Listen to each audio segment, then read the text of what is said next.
بسم اللہ الرحمن الرحیم۔ السلام علیکم۔ امید کرتی ہوں آپ سب خیریت سے ہوں گے۔ رابعہ بصری کو اس دنیا سے گئے ہوئے تقریباً 1200 سال ہو چکے ہیں، لیکن ان کا نام آج بھی زندہ ہے۔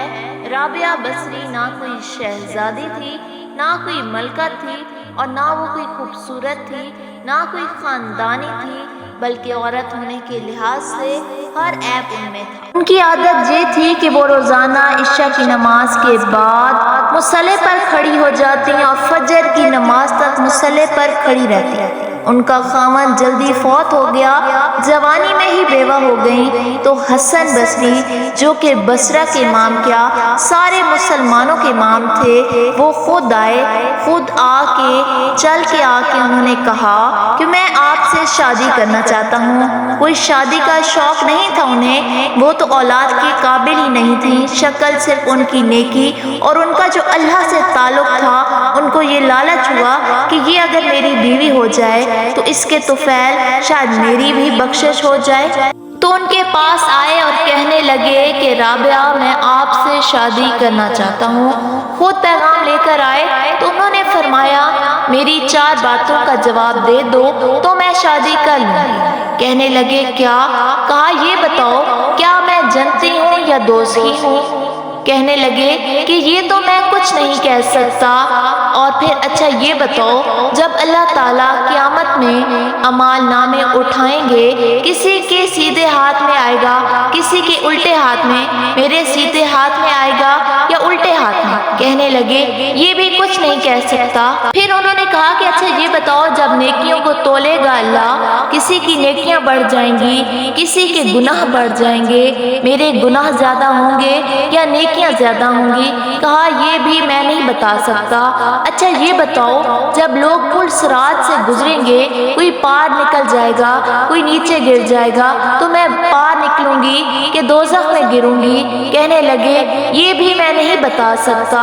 پھر انہوں نے فرمایا اچھا بتاؤ مجھے تیاری کرنے دو، مجھے ان 4 باتوں کی تیاری کرنی ہے، میرے پاس شادی کے لیے وقت کوئی نہیں ہے۔ جو اللہ سے دوستی لگا لیتے ہیں، اللہ دنیا کو ان کے لیے مسخر کر دیتا ہے، اللہ دنیا ان کے پاؤں میں ڈال دیتا ہے۔ اور جب ان کے انتقال کا وقت قریب آیا، رات کو ان کا انتقال ہوا اور اپنی خادمہ سے انہوں نے کہا کہ بس 2-4 آدمی بلا لینا اور مجھے جلدی سے دفن کر دینا۔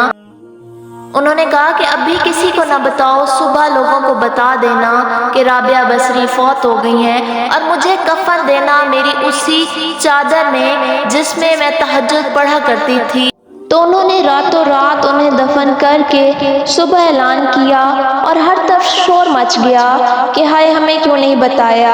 پھر اگلی رات ان کی خادمہ کو وہ خواب میں آئیں اور انہوں نے دیکھا کہ رابعہ بصری نے سبز لباس پہنا ہوا اور حسن و جمال اتنا کہ سورج چہرے پہ چمک رہا ہو۔ پھر پوچھا آپ کے ساتھ کیا معاملہ ہوا؟ انہوں نے جواب دیا میرے اللہ نے میرے ساتھ بہت عمدہ معاملہ کیا۔ انہوں نے کہا کہ آپ کی کہاں گئی وہ چادر جس میں آپ کو کفن دیا تھا؟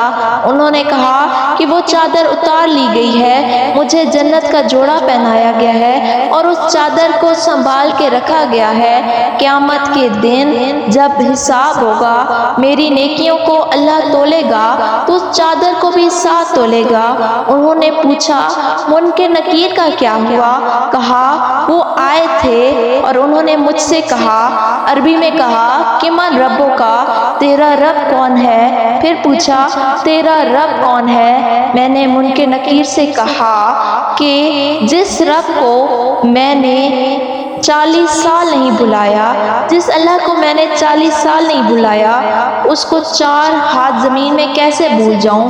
آ کر میں کیسے بھول جاؤں جس رب کو 40 سال میں نہ بلا سکی؟ پھر اس کو 4 ہاتھ زمین کے نیچے آ کر میں کیسے بھول جاؤں؟ پھر اس کے بعد منکر نکیر نے کہا اس کا آگے کیا حساب لینا؟ اللہ تعالیٰ آپ کو اور ہمیں دین اسلام پر قائم رکھے، دعاؤں میں یاد رکھیے گا۔ ملتے ہیں اگلی ویڈیو میں، تب تک کے لیے اللہ حافظ، فی امان اللہ۔